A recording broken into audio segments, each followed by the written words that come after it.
મતદાનની પ્રક્રિયા પૂર્ણ થઈ ગઈ છે અને હવે દેખરેખ રાખવામાં આવી રહી છે સ્ટ્રોંગ રૂમની, કારણ કે આ તમામ ઉમેદવારોના ભાવિ ઈવીએમની પેટીમાં સીલ થઈ ગયા છે, જેની મતગણતરી આવતીકાલે થશે ને તે પહેલા સ્ટ્રોંગ રૂમ ખાતે ચુસ્ત પોલીસ બંદોબસ્ત ખડકી દેવામાં આવ્યું છે। ઈવીએમ અને અન્ય સામગ્રીઓ આ કેન્દ્ર પર સીલ કરી દેવામાં આવી છે અને જ્યાં પોલીસનો ચાંપતો બંદોબસ્ત છે।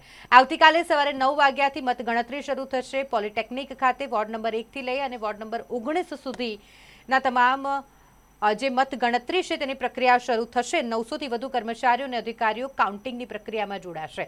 આ સિવાય વાત કરીએ એમજીવીસીએલના 36 કર્મચારીઓ તૈનાત રહેશે આવતીકાલે। સાથે જ અહીંયા મેડિકલની 4 ટીમ, ફાયર વિભાગની 3 ટીમ અને 2 એમ્બ્યુલન્સ પણ તૈનાત રહેશે। આવતીકાલે સવારે 9 વાગ્યાથી મતગણતરી શરૂ થવાની છે, તે પૂર્વે સ્ટ્રોંગ રૂમ ખાતે ચુસ્ત બંદોબસ્ત રાખવામાં આવ્યો છે।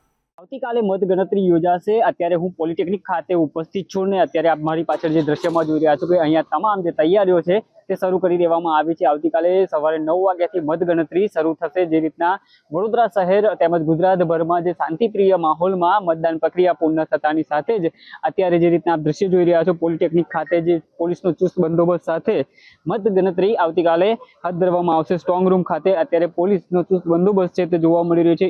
ઈવીએમ અને અન્ય સામગ્રી કેન્દ્ર અત્યારે સીલ કરવામાં આવી છે। જે રીતના સવારે 9 વાગે આવતીકાલે સવારે 9 વાગે મતગણતરી શરૂ થશે, જેમાં મેડિકલની ટીમ 4 ટીમો અહીંયા તૈનાત રહેશે, ફાયરની 3 ટીમો અહીંયા તૈનાત રહેશે, સાથે 2 એમ્બ્યુલન્સ તૈનાત કરવામાં આવશે। એમજીવીસીએલનો સ્ટાફની વાત કરીએ તો એમજીવીસીએલની ટીમ જે 36 જે ટીમો છે તે તૈનાત રહેવાની છે। 900 થી વધુ કર્મચારીઓ અને અધિકારીઓ જોઈન્ટ કાઉન્ટિંગની આ કામગીરીમાં જોતરાશે। અને હાલ જે રીતના આપ જે પોલિટેકનિક ખાતેની જે આપ કામગીરી છે તે જોઈ રહ્યા છો, પોલીસનો સ્ટાફ છે તે અહીંયા ખડકી દેવામાં આવ્યો છે। અને આવતીકાલે જે મતગણતરી થવાની છે જેને લઈને પોલિટેકનિક ખાતે તમામ જે સુરક્ષા વ્યવસ્થાની સ્થિતિ અત્યારે સજ્જ કરી દેવામાં આવી છે। અને સૌ લોકો આવતીકાલની જે રાહ જોઈ રહ્યા છે, કોણ ઉમેદવાર જીતે છે તેના પર સૌ લોકોની નજર છે। ત્યારે આવતીકાલે સવારે મતગણતરી છે તે શરૂ થશે પોલિટેકનિક ખાતેથી। જે બહારનો જે પંડ્યા બ્રિજનો માર્ગ છે એ પણ માર્ગ જે ટ્રાફિક વિભાગ દ્વારા બંધ કરવાનું જાહેરનામું છે તે પણ અત્યારે બહાર પાડવામાં આવ્યું છે। આવતીકાલે સૌ લોકો અહીંયા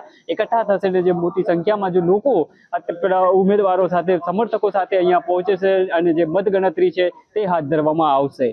આવતીકાલે જોવાનું રહેશે કે જે ઉમેદવારો પર મતદારો કોના પર પ્રેમ વરસાવે છે, કોને આ કોર્પોરેશનનો તાજ કોર્પોરેટર બનાવવા માટે તેઓ પહેરાવશે, કોના પર જે મતદારો ભરોસો મૂકશે, વિશ્વાસ મૂકશે અને વડોદરા શહેરને વિકસિત બનાવવા માટે કોના પર ભરોસો જતાવશે તે આવતીકાલે જોવા મળશે।